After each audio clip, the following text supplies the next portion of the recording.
let's say you've been given this circuit right here, and you're asked something about it. Maybe you were asked to find the current. That would be the easiest version. But you know what? Maybe you were asked to find the power dissipated by the 40 ohm resistor, or the power delivered by the 6-volt battery, something like that, or the power dissipated by the 20 ohm resistor. Right? That would be sort of the more complicated version of this, or the voltage drop across one of these resistors. Right? So no matter what we're asked for, we're going to use the same techniques. And so from a physics teacher perspective, I say what we're going to do is we're going to analyze this circuit, right? From your perspective, you might say, ooh, I need to find the current, or I need to find the power dissipated by this resistor. Well, I'm going to analyze the circuit. And the first step is to find the current. And so if I give you the easy version of this problem, then you're done after that. If I give you the harder version, find the power in one of these resistors, then you're not done. But either way, we want to analyze the circuit. And we just want to start probably by finding the current. Now, how are we going to do that? The tricky thing here is that there's two batteries and they're going in opposite directions. And so I guess the short answer is you don't do anything different than you'd do if you had a battery going in the same direction, two batteries going in the same direction, or if you only had one battery. That's the short answer. And it's not very helpful, right? The long answer is, let's just throw Kirchhoff's loop rule at it and see what happens, right? Kirchhoff's loop rule is very powerful.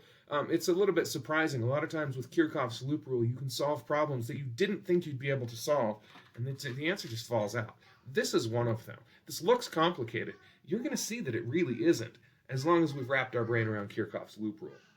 Now remember that Kirchhoff's loop rule says, in any closed loop around a circuit, the total change in voltage is 0. And so we just pick some place to start, and it really doesn't matter.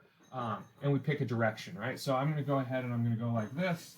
We're going to go in a clockwise sense around this loop, and we'll go ahead and start right here, okay? And then what we do is we add up all the voltage changes, and we set it equal to 0. And we'll just see what we get after that.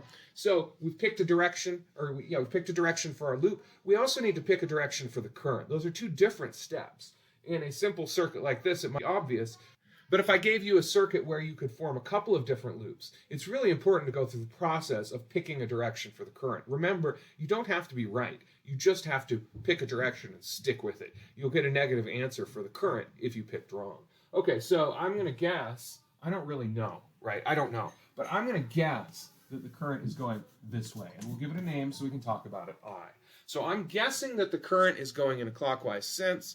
We'll see. If I'm wrong again, it doesn't matter. I'll just get a negative answer for my current. Okay, so I'm going to start right here, and I'm going to go around the loop. And we're going to remember our rules, right? We're going to say delta V equals 0. The total change in voltage is equal to 0. And then we're going to go around the loop, remembering our rules.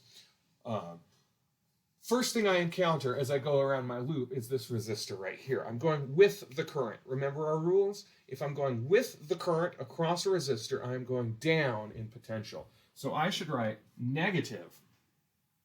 Remember Ohm's law, V equals I times R, right? So I should write negative I times R. I don't know what I is, so I'll write unknown I times R is 40 ohms. Okay, done with that element. My next element is this battery right here. Remember our rules. If I'm going from high potential to low, then I write a negative. If I'm going low to high, I write a positive. We can tell that this is negative because I'm going from the long side to the short side. Remember, the long side is always the high potential, the short side is always the low potential. I'm going high to low here, so I write minus 9 volts. Next, I reach this resistor. Once again, I'm going down in potential because I'm going with the current. So I write minus 20 ohms times I. I'm almost done. My next element is this battery. Here I'm going low to high, so I write plus 6 volts. I'm done. I set that equal to 0. Now this looked tricky, but notice now I have a fairly straightforward equation with only one unknown, right?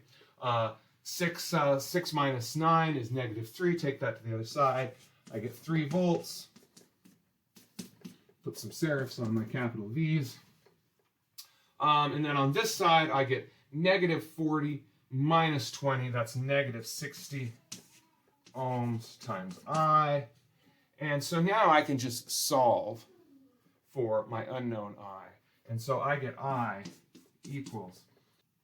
So I get -3 over 60, and put in standard units, we should get out standard units. Or I could simplify that fraction, or I could run my calculator.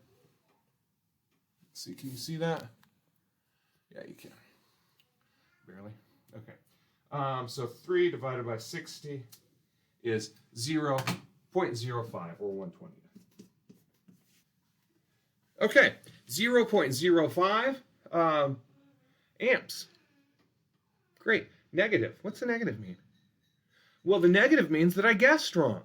It's not going clockwise, it's going counterclockwise. Well, does that make sense? No, it does make sense. Notice I've got this battery here, which is 9 volts, trying to push it counterclockwise, the current, that is. And we've got 6 volt trying to push it clockwise. So the 9 volts wins. It's a stronger battery. It makes sense that it would win. And effectively, it's like we had a 3 volt battery pushing in a counterclockwise sense. Why? Because I've got 9 minus 6 is 3. So effectively, I've got 3 volts pushing in a counterclockwise sense.